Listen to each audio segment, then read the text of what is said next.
L'Alastin est une créature méconnue du folklore de l'île de Man, une terre riche en légendes celtiques et nordiques. Son mythe s'inscrit dans une tradition ancienne où les esprits des eaux prennent souvent des formes trompeuses pour attirer les humains à leur perte. Origine et signification du nom. L'étymologie du nom Alastin reste incertaine, mais il pourrait être lié à des racines celtiques ou scandinaves, étant donné l'histoire mixte de l'île. Certains pensent qu'il est une variation locale du kelpie écossais ou de l'étuis irlandais, d'autres croient qu'il s'agit d'une entité unique propre à la mythologie manoise. Description et comportement. L'Alastin est généralement décrit comme un cheval noir ou sombre, à la crinière dégoulinante d'eau. Contrairement aux chevaux ordinaires, il possède des yeux anormalement brillants et, dans certaines versions, ses sabots sont retournés à l'envers, un détail souvent associé aux créatures surnaturelles. Mais l'Alastin n'est pas toujours sous cette forme, c'est aussi un métamorphe. Il peut prendre une forme humaine, généralement celle d'un homme séduisant aux cheveux noirs et aux yeux perçants.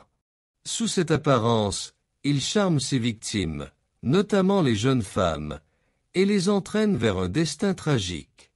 Sa transformation peut également être incomplète. Parfois, en apparence humaine, il garde certains traits équins, comme des sabots cachés sous des vêtements, une odeur d'eau stagnante, ou une voix légèrement échoïque qui trahit sa nature surnaturelle. Les dangers de l'Alastin. L'Alastin est une créature trompeuse et malveillante. Son objectif principal semble être d'attirer les humains vers l'eau pour les noyer. Voici ses stratégies les plus fréquentes. Le piège du cheval magnifique. L'Alastin apparaît sous la forme d'un cheval splendide, semblant perdu ou sans cavalier. Si quelqu'un monte sur son dos, la victime ne peut plus en descendre, ses mains et ses jambes restent collées à l'animal. Le cheval se précipite alors vers un lac ou l'océan, plongeant sous l'eau et noyant sa victime. Le charmeur nocturne. Sous forme humaine, il séduit ses proies, en particulier les jeunes femmes, leur murmurant des promesses d'amour éternel. Il les conduit au bord de l'eau, où elles disparaissent à jamais. Certains récits racontent que les corps ne sont jamais retrouvés, mais que leurs âmes sont piégées sous les flots. Le murmure de l'eau. Il est parfois décrit comme un être spectral, hantant les rives et chantant une mélodie envoûtante. Ceux qui entendent son chant sont irrésistiblement attirés vers l'eau, où ils finissent par se noyer. Comment se protéger de l'Alastin? Comme beaucoup d'êtres féeriques ou démoniaques, l'Alastin a certaines faiblesses. Le fer ou l'acier. Ces matériaux sont souvent utilisés pour repousser les créatures surnaturelles. Reconnaître les signes. Son dos toujours mouillé, ses yeux anormaux, son odeur d'eau stagnante ou ses sabots retournés sont autant d'indices pour identifier un Alastin. Ne jamais répondre à son appel.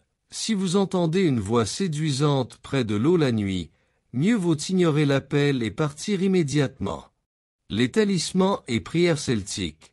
Certains récits disent que les symboles sacrés gravés dans la pierre ou le bois peuvent empêcher l'Alastin d'approcher. Alastin et autres créatures similaires. L'Alastin partage des traits avec plusieurs créatures mythologiques d'Europe. Le kelpie, Écosse, un cheval aquatique trompeur, souvent malveillant. L'étuis, Irlande, un esprit des eaux qui prend la forme d'un cheval ou d'un homme pour noyer ses victimes. Le glashtin, île de Man, un autre esprit aquatique, souvent confondu avec l'Alastin, mais généralement moins dangereux. Les Selkies, Écosse et Irlande, des créatures marines capables de se transformer en humains en enlevant leur peau de phoque.